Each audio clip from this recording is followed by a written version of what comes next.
G'day, this is Simon and James at Southeast Cars and Coffee. It is a crazy morning this morning, so busy, so many things. What have you seen, James? It is huge this morning. One of the biggest we've had all year, I think. We have the guys from DDE and PFS that brought out a 200 supercar rally this morning. It is such a crazy event. The guys from DDE brought out their all-carbon McLaren Senna. I mean, it is just an awesome day here today.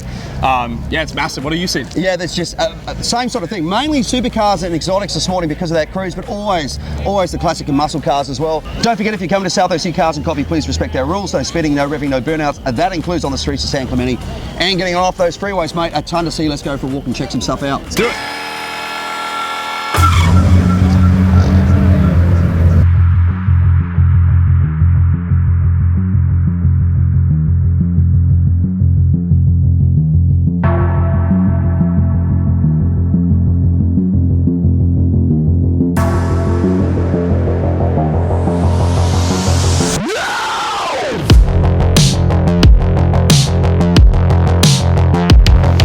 Starting off the exotics row with a beautiful Lexus LFA. Have a look at this thing, you guys. Love the white. I think this is probably the only white LFA that we've ever had here. One of the most beautiful supercars, in my opinion, that's ever been created. Of course, you have that V10 in there. So cool. And then next to it, a very special, I believe it's a one-off electric Porsche. So this is the Everati, brought in by a long-term friend of the show. This beautiful British racing grade 5-spoke HREs and the cognac interior. What a beautiful car.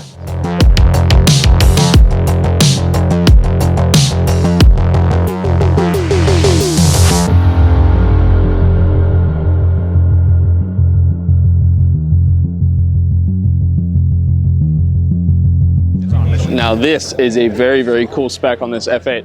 Absolutely love this beautiful orange exterior. They have done a terrific job speccing this car. Have a look at this thing. F8 Spider, beautiful orange paint, silver wheels, yellow calipers, and the beautiful black interior with the orange striping. What a phenomenal spec. Very cool.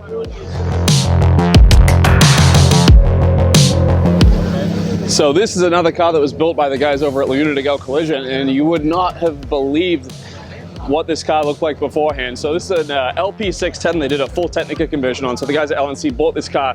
It was totaled at the time, and they have repaired it flawlessly. You can never tell that this thing was in an accident. Very cool. Love the Technica rear bumper and the front bumper on this thing. The Viola Pacife paint, the 5.2 liter V10. And legend has it, he has a VF supercharger that he's supposed to be putting on this thing. So it should be a rocket ship.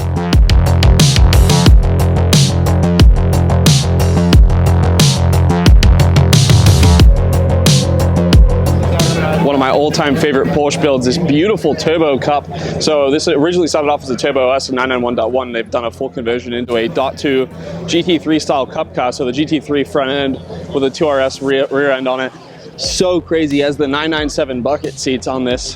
He has done such a good job of this car. So cool. And ending off the supercar row with the beautiful all carbon fiber DDE McLaren Senna. They've done such a good job with this car. Absolutely love it. They've done kind of like an LM conversion. You have those 5-spoke LM wheels, that crazy roof scoop, of course, and then moving to the back. I think this is an unobtainium exhaust, but it is so cool. You should see the size of the flames that this thing spits. Such a cool car.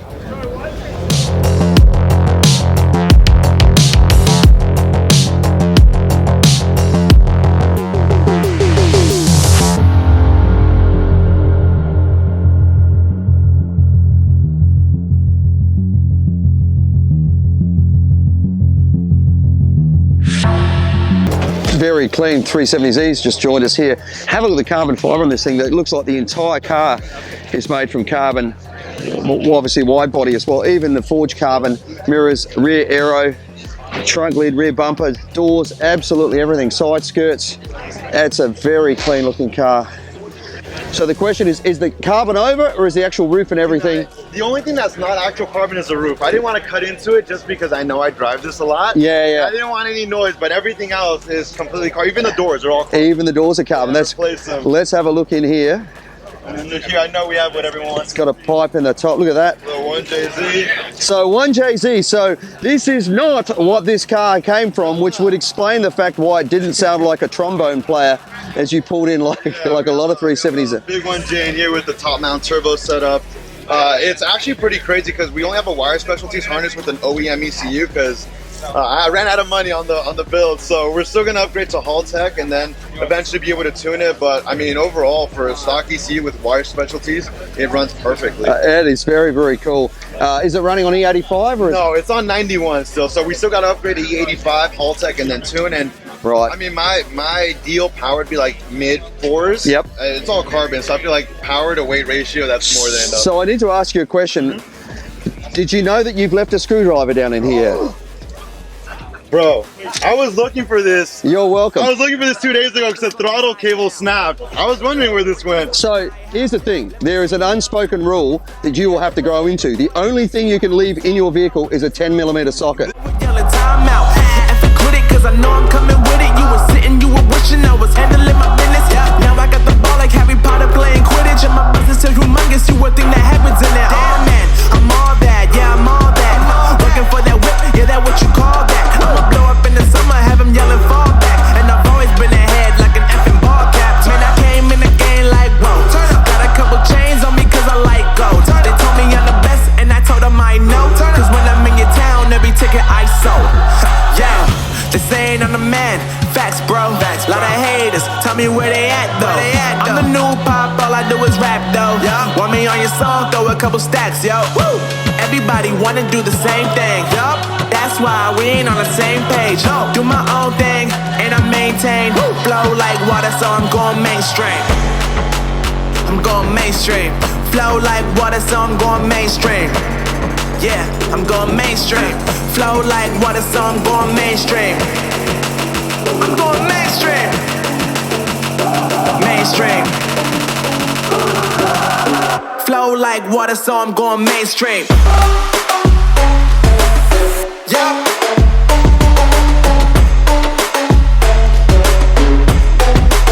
I'm going mainstream. Damn.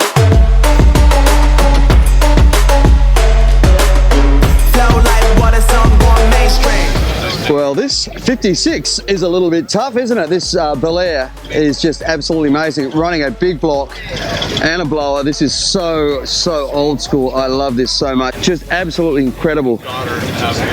Wonderful. Well built on the thing. And look at the rubber on the back of this thing. It's absolutely huge. This is obviously running big tire on the back.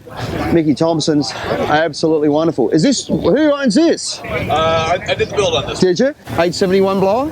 871 with a 491 big block. Wonderful. And how much horsepower? 1,050. Yeah, that's so cool. Old school horsepower too. Yeah. Yeah. And running a couple of Hollies underneath there by the look of it.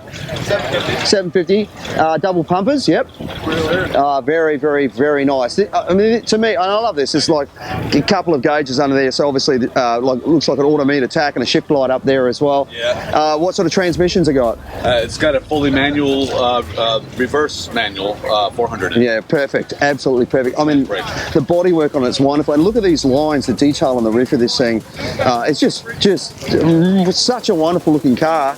Very, very, very nice. And the rubber on the back, she's running big tire, right? Yeah, those are 33, 18, 5, 15. It's just little tires. A little bit. So, yeah, I mean, seriously, let's have a look at the back because I want to see the tub in the back. Like tubs, yes, the whole back of it's sort of covered in because it's underneath there is some wheel arches so that it can accommodate. Let's see if I can get the shot of it down here. Holy cow, that's some serious rubber. And a 9-inch sitting between the two of them as well. Getting that power to the ground. Hey, great job. Beautiful car, brother. Thank you so much.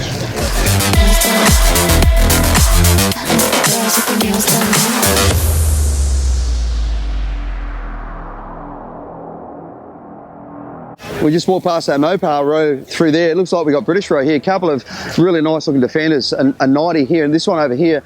I don't think that this is the original engine. I think that looks like an LS, maybe an LT, because it's got a higher intake manifold possibly, but just really nice things like the fender flares on this thing, the new, more modern grille. Really cool. Next up, we got a Ryan Morgan. It's just such a great car. Morgan's one of those companies that really haven't changed a great deal in a long, long time. This one's a 99 plus 8, but they're just a great car, and they're still made in those traditional coach building methods, like, believe it or not, wooden frames, for example, even on things like their more modern Aero, which was their performance car. Got another one over there as well. So great lineup of cars. Obviously the Morgans, Land Rovers. Great to see some British motoring still living on, particularly after the recent announcements from Jaguar, where got to wonder where that British mark is headed.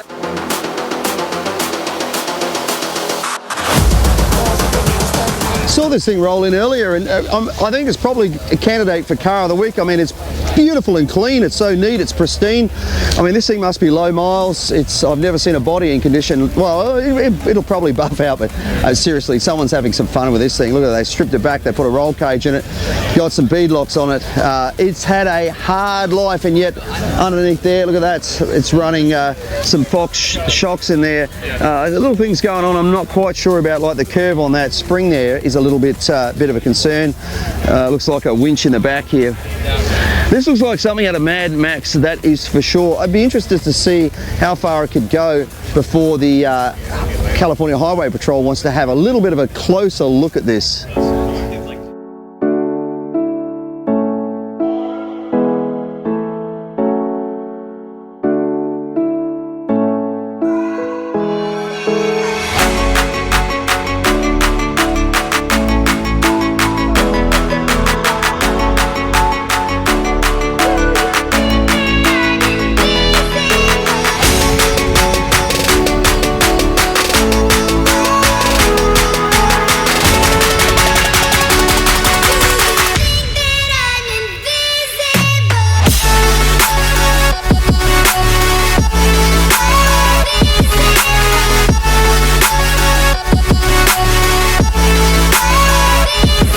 There is something simplistically beautiful about these older Mercedes, even things like the fact that the wheels are painted the same colour and the hubcaps are the same colour. I just love these old classic cars.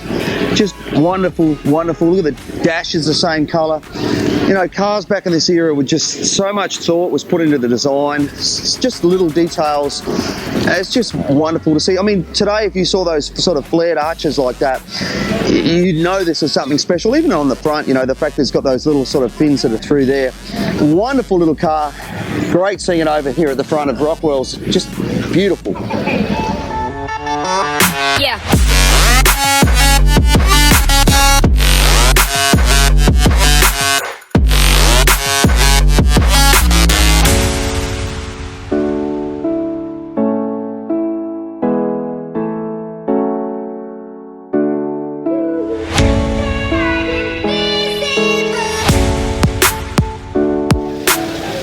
Just leaving us now. This belongs to a friend of mine, Pete, driven by another friend of mine, Sean. This is an E30 M3, the first generation of M3, and it's actually a 4-cylinder, believe it or not. Later ones obviously went to 6-cylinder, but see how we've got these sort of flared guards on the back of this thing? This will be going up for sale fairly soon.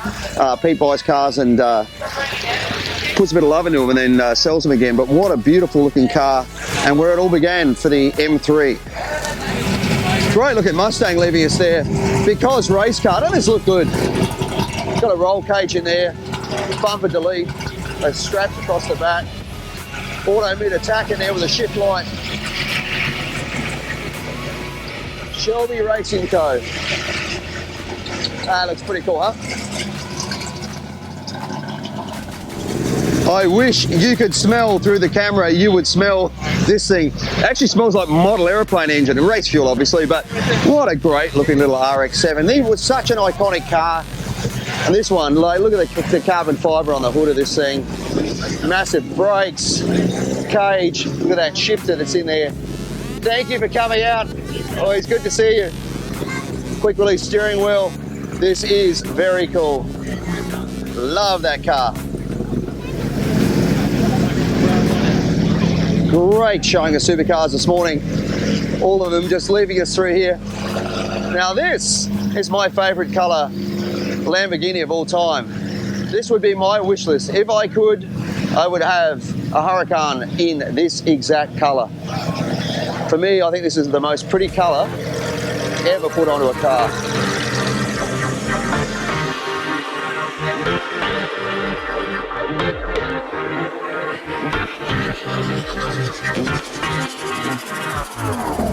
That is it for a very busy South OC Cars and Coffee this morning. Thank you guys so much for coming out and checking out the event. Please remember, if you are coming to South OC Cars and Coffee, respect our rules: no revving, no speeding, no burnouts. That includes on the property, through the streets of San Clemente, and then getting on and off those freeways. Want to say a massive thank you to the guys at PFS and DDE for bringing out their massive drive this morning. It was such a cool event, so many cool cars. Very, very cool on their part for doing that. I want to say a massive thank you to all the sponsors. We have the Bracketeer Way Marketing, McGuire's, Mazda, iAccident Attorney, Next Level Auto Protection, Sierra, Ineos, Grenadier, Carbon-tastic, Happy Jewelers, Beckworth Financial, Josh the Auto Buyer, and then Coldwell Banker Realty. And then I also want to say a massive thank you to all the volunteers for helping us out each and every week. We could not put on this show without you guys. Remember, if you want to become a volunteer, hit us up on Instagram at South OC Cars and Coffee Merch, where we handle all the volunteer rostering. While you're over there, check out some of our hats, hoodies, long sleeve t-shirts, jackets, everything that you guys could possibly want from South OC Cars and Coffee. Makes the perfect Christmas gift if you are at the show today. But yeah, if you are volunteering at South OC Cars and Coffee, you get to bring your car in before 8:30, and then Ruby's Anna provides a free coffee and donut for everyone helping out. Yeah, big thank you to Ruby's for doing that and feeding the masses and the outlets of San Clemente for allowing us to be here. We could not do the show without them, so remember, if you need to do any shopping, go to the movies, grab a coffee, go to a restaurant, come to the outlets, tell them South OC Cars and Coffee sent you. Well, that is it. Thank you so much for watching. Don't forget to like, comment, and subscribe. We will see you back here next week for another South OC Cars and Coffee. Thank you guys.